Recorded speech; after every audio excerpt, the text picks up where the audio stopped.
అత్తయ్య ఏమి నూరుతున్నా? చింతకాయ పచ్చడి నూరుతున్నా.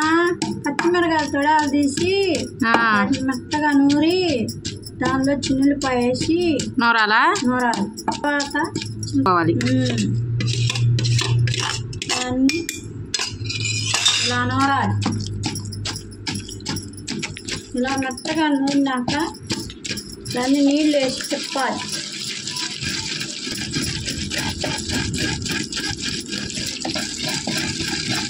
ఇలా తిప్పినాక ఒక పక్క నీళ్ళు వేసి దాన్ని బాగా జోరుగా చేయాలి. ఇలా నీళ్ళు వేయాలి. దాన్ని ఇలా జోరు చేయాలి. శుభ్రంగా స్పూన్తో 4 మూలలో ఎగేసుకోవాలి. ఎగేసిన దాన్ని శుభ్రంగా రౌండ్గా తిప్పుకోవాలి.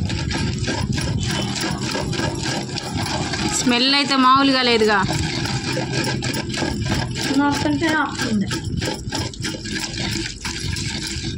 దాన్ని ఇంకా దీన్ని తీసి తోడతా. అయిపోయింది చింతకాయ పచ్చడి. ఎంతో సింపుల్గా, ఇంకా సింపుల్. తొందరగా అవ్వాలి అంటే ఇలాంటి పచ్చడి నూరుకోవాలి. తోడుకొని తిరగమాత వేసుకోవాలి.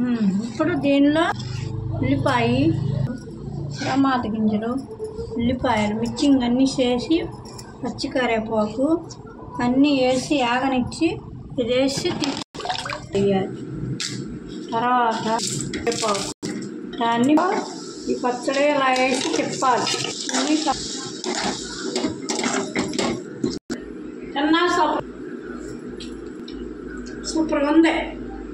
మీరు తొందరగా కావాలంటే ఇలా చేసుకొని అన్నం తినండి.